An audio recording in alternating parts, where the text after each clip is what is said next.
Harus bersyukur pada Tuhan, pada Allah ya, karena Indonesia ini memiliki potensi produksi lestari ikan di laut itu terbesar di dunia, yaitu sekitar 11,97 juta ton per tahun. Itu menurut Komisi Nasional Pengajian Stok Ikan tahun 2021. Padahal potensi produksi lestari ikan laut di seluruh dunia itu hanya 90 juta ton, Iva ya. Jadi kalau 11,97 dibagi 90 juta ketemunya 13%. Jadi 13% potensi produksi ikan laut di dunia itu ada di laut kita. Nah yang kedua, kebijakan Kementerian Kelautan penangkapan ikan terukur menurut hemat hijau saya itu kebijakan yang sangat baik dan terobosan. Kenapa? Karena sifat sumber daya ikan di laut itu dalam bahasa ekonomi sumber daya namanya common property resource atau sumber daya milik bersama. Nah itu kalau tidak di-manage, tidak dikelola akan berlaku rejim atau tata kelola pengelolaan yang namanya open access. Open access itu adalah siapa saja, kapan saja, berapa saja boleh menangkap ikan. Itulah kenapa terjadi overfishing di mana-mana, tidak hanya di Indonesia tapi di laut yang lain. Nah karena itu manajemen perikanan tangkap di laut maupun di perairan darat harusnya terukur atau manage fisheries, jadi yang terkelola. Jadi esensi dari penangkapan ikan terukur bagaimana supaya aktivitas penangkapan di laut itu dipastikan tidak melebihi potensi produksi lestari atau yang kita kenal dengan maximum sustainable yield, kemudian diukur berdasarkan status penangkapan per wilayah karena seperti kita ketahui, seluruh laut Indonesia itu menurut ilmu perikanan sudah dibagi menjadi 11 wilayah pengelolaan perikanan. Dan situ udah ada informasinya mengenai stok ikan atau potensi produksi lestari ikan 9 kelompok jenis tuh, mulai dari pelagus besar seperti ikan tuna, ikan cakalang, marlin dan seterusnya. Lalu ada pelagis kecil seperti tembang, kembung dan seterusnya. Lalu ada ikan demersal yang hidupnya di dasar. Lalu ada lobster, ada kepiting rajungan, ada cumi-cumi dan ikan karang gitu. Jadi informasi ilmiahnya ya itu sudah cukup akurat dan penangkapan terukur tuh nanti ada kuotanya gitu. Dan kuota itu akan ditentukan ya itu maksimum 80% dari potensi produksi lestari setiap jenis ikan di wilayah pengelolaan perikanan tadi. Tadi maksimum 80% begitu ya Pak ya tadi dari potensi produksi lestari atau maksimum sustainable yield.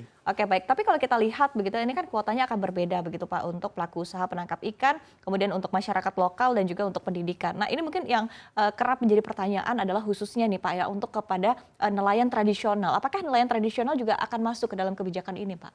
Jadi zona penangkapan terukur itu menurut peraturan Presiden yang insya Allah awal Januari ini akan ditandatangani Presiden, itu hanya berlaku untuk perairan laut Indonesia dari 12 mil ke atas, Iva.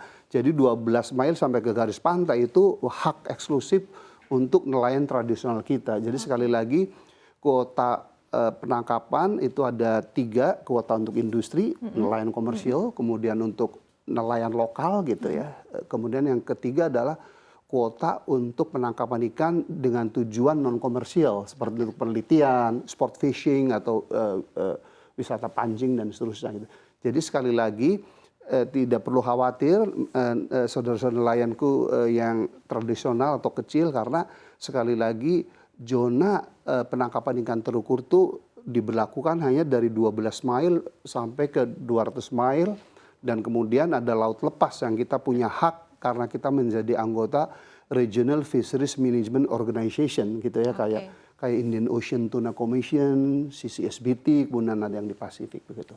Baik, sudah lebih jelas begitu ya Pak ya. Kemudian kalau dari satu sisi terkait dengan implementasinya sendiri disebutkan akan menggunakan teknologi Pak untuk pengawasan ke depannya. Tapi sebetulnya seperti apa teknologi yang akan digunakan dan seberapa siap sebetulnya infrastruktur teknologi ini untuk melakukan pengawasan? Jadi teknologi itu mengikuti tujuan mulia dari kebijakan ini perikanan tangkap terukur, yaitu pertama ingin mensejahterakan nelayan Indonesia, yang kedua ingin meningkatkan pertumbuhan ekonomi dari subsektor perikanan yang tangkap, dan yang tidak kalah penting tujuan dari kebijakan ini adalah bagaimana melestarikan sumber daya ikan dan ekosistemnya gitu ya.